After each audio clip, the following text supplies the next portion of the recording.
Ons het nou Sabbatdag so 'n bietjie draai geloop en uit 'n ander boek van Jacob Lorber het ons 'n lesing gedoen wat ook inpas met die huwelik. Staan nie los van die huwelik nie. Maar nou gaan ons aan met ons reeks uit die Nuwe Bybel Hfstk 5. Ons het nou die eerste gebod en die tweede gebod gehad van 'n geheiligde huwelik. En nou is ons by die derde gebod vir 'n ware geheiligde huwelik. En dis nou die tweede deel, ons gaan aan. Hierdie gebooie is ook in lyn met die geeste wat ons daarbo sien. Die eerste ene was die gedagtes wat in liefde moet word, omvorm in liefde in jou huwelik met vader en jou huwelik met jou gade. Die tweede ene is dan die uitvoering van daardie gedagtes wat dan die wysheid is. Die wysheid om in 'n liefdeshuwelik voort te gaan. En die derde nou hier praat ons van die werksame wil, dat jy die wil sal hê om hierdie huwelik met vader en die huwelik met jou gade binne die liefde en die wysheid te doen. So eenvoudig soos dit. Redding word gemobiliseer om alles te oorwin wat die hel en sy rioole van sonde dien. Steeds meer as gedagtes sal optrede in die huwelik 'n vername invloed op lewensverwekking hê. Aan die ander kant sal 'n getroude lewe in die begeerlikheid van die vlees en sonder die gedagtes van suiwer liefde gefokus op my, maar net die vrugte van begeerte dra, in hulle materiële lewe verwoed en hulle losbandigheid vermeerder, net so skadelike bakterieë. So in hierdie vers stel hy die twee teenpole. 'n getroude lewe met die gedagtes van suiwer liefde gefokus op Yeshua, waarin verwekking dan plaasvind, gemeenskap binne die huwelik, maar dan aan die ander kant is dit die vrugte van wellustige begeerte, wat dan die teendeel is, wat eintlik dan die aanhang is van die teenpool. Die gees van Satana wat dan teenwoordig is by die verwekking. En hy sê dit vermeerder losbandigheid. Of dit nou in 'n roes van dwelms, in 'n roes van drank, in 'n roes van wat ook al plaasvind, dit raak net erger. Die een bring net nog 'n erger demoon of duiwel voor. So dis die twee teenpole. Daar is twee vrugte wat verwek word wanneer gemeenskap plaasvind. Daar is 'n fisiese vrug en 'n geestelike vrug. Die fisiese vrug uit die aard van die saak kan nie elke keer plaasvind nie. Want jy tydsverloop van 9 maande sê plus nog 3 jaar vir 'n fisiese vrug om weer 'n fisiese vrug te verwek. Maar man en vrou, en ons kom nog daarby, verwek ook 'n geestelike vrug wanneer hulle gemeenskap het binne die orde van Vader. Dit is 'n liefdesvrug. Maar wanneer gemeenskap maar net op 'n platvloerse manier om wellustigheid dan nou te dien, dan wek jy nie 'n vrug in die geestesrealm van liefde nie, maar 'n geestesvrug van eie liefde. Baie mooi daaroor dink. Daarom hoef julle nie in die minste te wonder oor die hedendaagse mensdom, wie se boosheid daagliks besig is om oral meer waarneembaar te word, en wat die oordeel bewerk deur hulle eie werk en wat die oordeel bewerk deur hulle eie werke. Ekskuus, daar's dit nie wat verkeerd is. En elke getroude paartjie wat toegee aan die versoekings en genietinge van hierdie teenpool wêreld, sal die roes van goedheid en waarheid, heiligheid en goddelikheid versnel, dienend as 'n selfvoldane instrument in die hande van my teenpool. Dis 'n baie ernstige aanklag in die geestelike dat jy die teenpool wêreld dien, verloor jy dan goedheid en waarheid, heiligheid en goddelikheid. Heiligheid weet ons nou is apartheid, afgesonderdheid van jou verhouding met Vader van die wêreld, afgesonderde huwelik, wat nie met die wêreld enigiets meer te doen moet hê nie, en goddelikheid beteken 'n vlak van liefde. Dit is dan eintlik hier by die derde gebod, die vlak waar die liefde, die wysheid en die krag reeds werksaam gaan wees in jou innerlike, en jy en jou gade saam in julle innerlike. Nou, die hele wêreld, hierdie was ongeveer gegee in 2010. Ek dink van 2010 in ons land tot nou by 2019, het dit daarom verskriklik erger geword, net in hierdie tyd, waar ongekende dinge gebeur, soos huwelike tussen mans en mans, huwelike tussen vrouens en vrouens. Hoe op aarde kan hulle ooit aanspraak maak op goedheid en waarheid, heiligheid en goddelikheid? Hulle kan nie.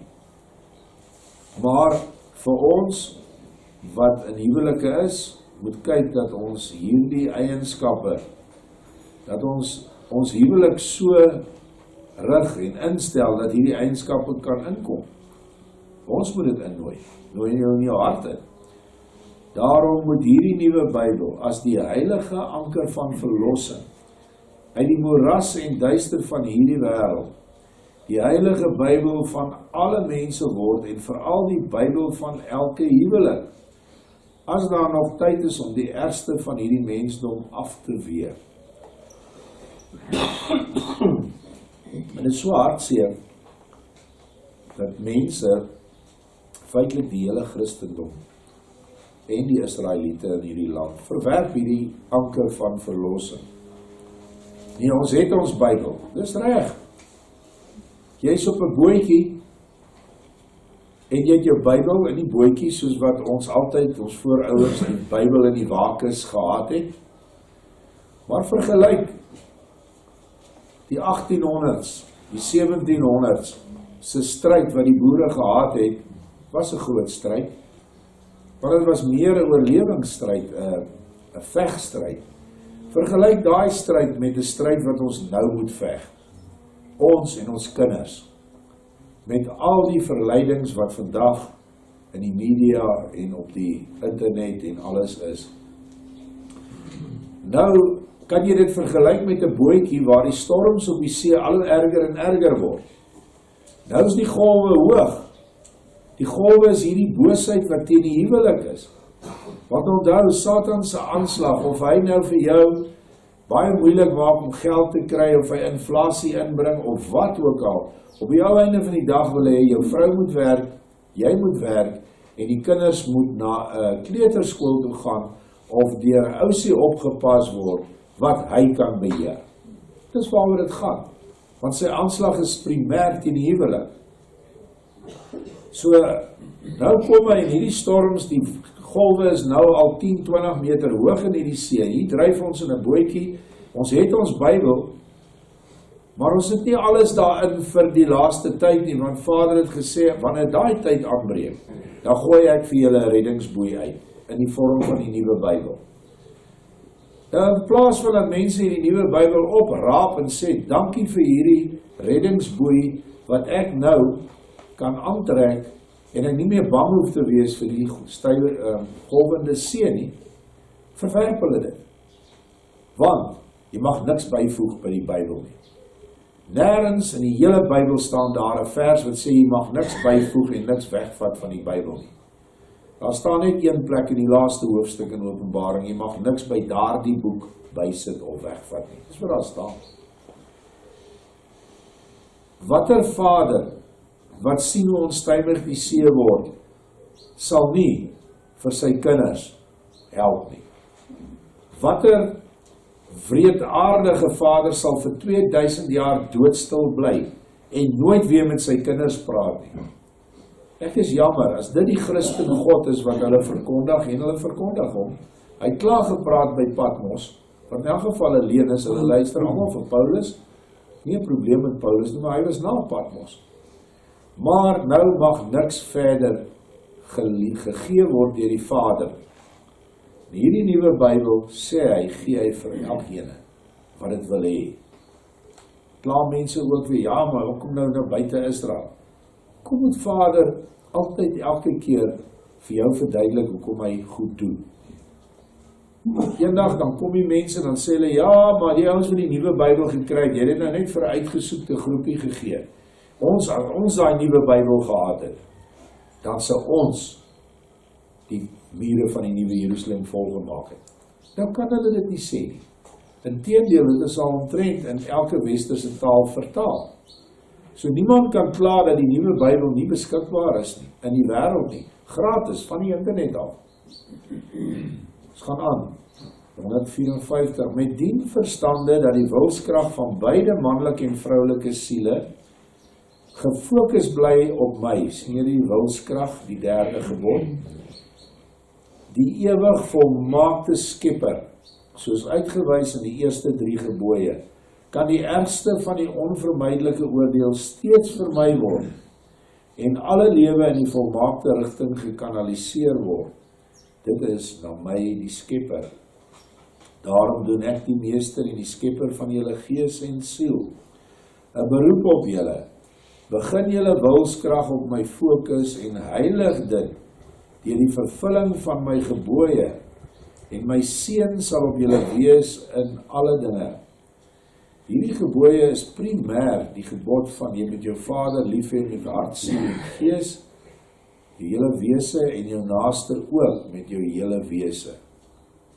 Dit is die gebooie, want sodra jy daai 2 bemeester het, is die 10 onder beheer, die 10 van Moses. Hierdie gees en siel wat ek daar verdik het, dit is die huwelik. Elkeen van ons bestaan uit liggaam, siel en gees.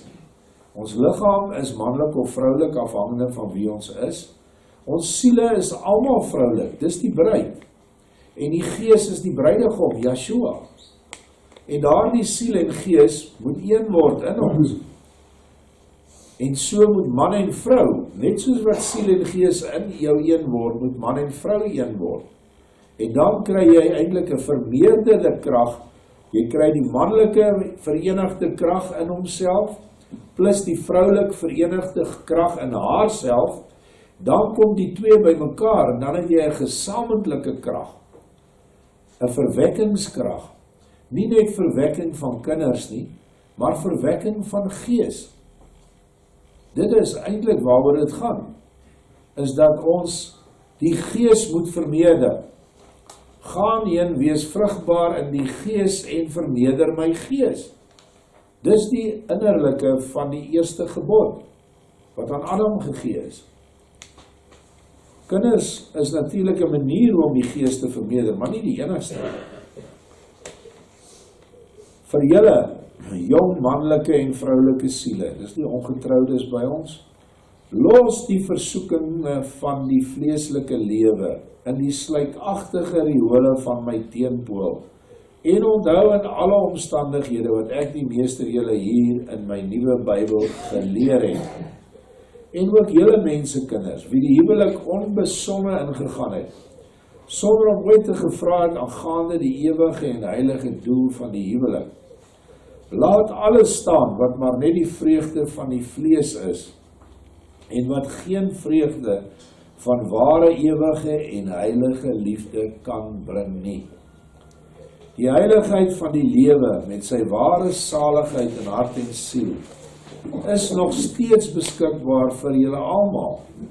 En dit is nooit te laat om die verloop van 'n mens se huwelik te verander vanaf die rigting van die hel na die van my hemele reeds hier beneden, hier waar ons nou aarde is in vlees nie. Want ek die meester sal talle genadegawes gee, aan wie ook al sal begin om sy hand uit te reik na my, en daar sal oorvloed vloei na wie ook al voldoen aan my alleen heilige en volmaakte wil. Deur die vervulling van my heilige wil, maak julle dit dus julle eie, en julle sal gou agterkom, dat julle die velde van die egte saligheid en ware geluk sal bereik. Sommige direkte wenke kan deur my bygevoeg word, aan wie dit ook al aanvulling nodig het, by die eerste 3 gebooie vir 'n ware geheiligde huwelik. Maar laat ons intussen gaan na die volgende noodsaaklike gebod wat lei. Dit sal ons môre doen. Hierdie eerste 3 gebooie, wat ook die eerste 3 geeste is, liefde, wysheid en krag. Ja, liefde, wysheid, werksame wil is, maar die krag wat voortkom uit liefde en wysheid se werking. Dit is ook liefde, vrolikheid van hart, en lydsaamheid. Dink so. Is die 3 eerste eienskappe van die gees. Wat jy dan ook in 'n huwelik kan toepas. Want wat sal 'n huwelik nou wees as daar nie liefde is nie, as daar nie vrolikheid van hart is nie, en as daar nie lydsaamheid is teenoor mekaar. Dit beteken om tyd te maak en plek te skep vir foute van die ander party. Want Vader, vanuit sy hemele, het jou baie lief. En hy wil dat jy vrolik wees, en hy het lydsaamheid met jou sondes, en jou foute, en jou tekortkoming. So dit is, al hierdie dinge werk so pragtig in mekaar, dat hierdie nuwe Bybel vul alles aan wat Vader vir ons in 2008 by die herberg gegee het. Selfs die geeste noem hy dieselfde. Dit is deur 'n Duitser geskryf, wat glad nooit by ons was in Suid-Afrika nie. Wat dan vir ons die bevestiging gee, dat hierdie woord is goddelike woord. Maar geen mens wat na hierdie woorde luister van vanoggend, kan anders te sê as dat dit is in 'n baie, baie hoë hemelse vlak, het dit voortgekom. Want daar is soveel diepte in hierdie woorde, jy kan dit oor en oor lees, dan kry jy nog goed. So die grootste ding vir ons almal, is ons huwelik met Vader, dat ons, dit wat nog tussen ons en hom staan, eintlik moes dit al lankal weg gewees het, vir ons mense wat al lankal van die goed weet. Eintlik moet ons al lankal vir hom dien, soos wat 'n vrou haar man dien. En as jy dan as vrou die man dien, moet jy ook bereid wees om die stampe en die stote van die lewe van jou broers en jou susters te kan absorbeer. En nie elke keer in 'n tantrum te gaan, as iemand met jou dit doen wat jy nie wil hê hy moet met jou doen.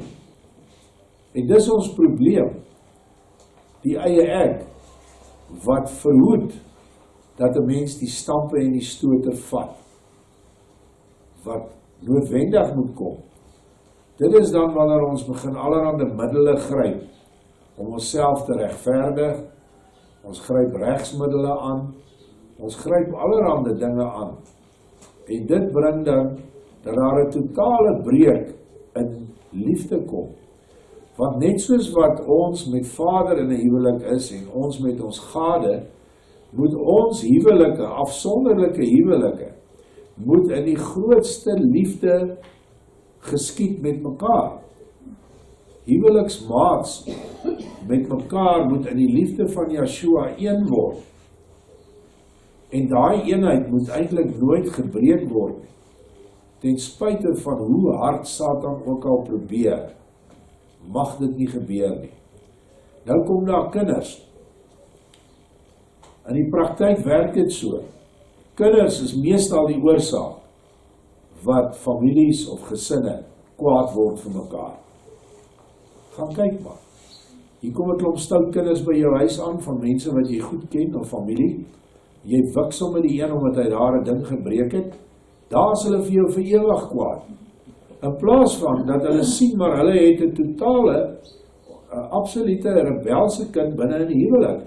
En dat hulle na hulle eie innerlike gaan en die band met Vader herstel, deur die kind op die regte manier te tugtig. Ons kry baie sulke gevalle hier, dan is dit die kinders. Ja, maar hierdie praat nou nie meer met daai nie, en hulle slat mekaar, en hulle vloek mekaar, want die kinders is nie onder beheer nie. Ons kom nog by die kinders in hierdie geheiligde huwelik, maar dit is 'n ontsaglike groot verantwoordelikheid, wat ons as ouers het, is om ons kinders ook binne dieselfde orde te kry, dat hulle ook een kan word met Vader. tot so 'n tyd wat hulle 'n maat vat en dan 'n behoorlike huwelik gefundeer op die gebooie van Vader, nie op die gebooie van die wêreld nie. Want sulke kinders word gewoonlik, die Afrikaanse mooi woord, helsoms. Regte helsoms. Jy kan met hulle niks doen nie. Deesdae sien jy, hulle klim uit 'n kar uit hierso, hou 'n selfoon in die hand. Hulle gee nie om wat om hulle gebeur nie. Het gaan net oor die selfoon. Ek het dit nou al baie gesien, veral van die welgestelde mense wat hier uitklim. Ek het nou die aand gepraat met iemand oor wat ons hier doen. Hy sê vir my, ek gaan my kinders vir jou bring, ek lei nou af, hulle is hoërskool. Hy sê, nee, hulle is klaar, hulle het die skool gelos. Ekskuus, hulle is uit die skool uit. Hy sê hulle staan op, dan stap hulle badkamer toe, dan sit hulle so lang die TV aan. Daarna kom hulle terug en daar sit hulle die hele dag, dis 'n seun en 'n dogter. En hy wil hulle graag na ons toe bring om te sien hoe dit hier loop. Toe dink ek net by myself, Vaderland, wat 'n lam sak. Wat 'n lam sak. Ek bedoel, hulle wil nie werk nie. Hy sê, hulle kry nie om te werk nie. Nou, ek weet wat ek sou doen, maar ek sal dit nou liewerste nie sê nie. Maar die minste wat ek sou doen, ek sou daai TV uitgevat het uit die huis uit, ek sou my haalgeweer stik en geskiet het, soos wat ek my eerste ene gedoen het. My laaste ene, ekskuus. En dan sal ons sien wat doen hulle die res van die dag. Ek sou dit vir hulle onmoontlik gemaak het. Maar dit is te laat. Kindertjies moes gebuig gewees het al vroeg. En dis alles deel van hierdie volmaakte huwelik. Want Vader gee vir jou die geringste waaroor jy moet heers. En dis kinders. Ek praat nie van heers nie, ek praat van in liefde kinders oorheers. En dan is pakslaag nooit nodig nie. En bid vir hulle, wanneer hierdie kinders siektes kom, sê Yeshua, laat ek dit inkom om demoniese geeste uit die kinders uit te haal. Ons sien dit wanneer klein kindertjies hier aankom. Vader, laat die duiwel is in hulle. Maar as jy vir hulle gebid het en afgeseel het, eintlik is daai geeste baie maklik om uit te jaag. Dit is nie baie moeite nie. Jy sien sommer die volgende dag al handomkeer. Hoe gaan die kind se hele houding verander? Dis maar alles goedjies, ek praat nou 'n bietjie wyd oor die huwelik, maar dis die goed wat veroorsaak dat ons nou 'n geslag het wat te sleg is om te werk, wat geen respek vir hulle ouers het nie, wat almal backchat wat met hulle praat, omdat hy sy ouers nie eer nie, wat een van die gebooie is, eer hy ook nie sy onderwysers nie, eer hy ook nie sy ouers se vriende nie, eer hy ook nie hulle kinders nie. En so 'n kind kan net nooit 'n ander pad loop op hierdie aarde as die pad van die duisternis en uiteindelik in die hel nie. En Satan weet dit, en dit is hoekom hy die huwelik geteken het meer as enige iets anders. Dankie.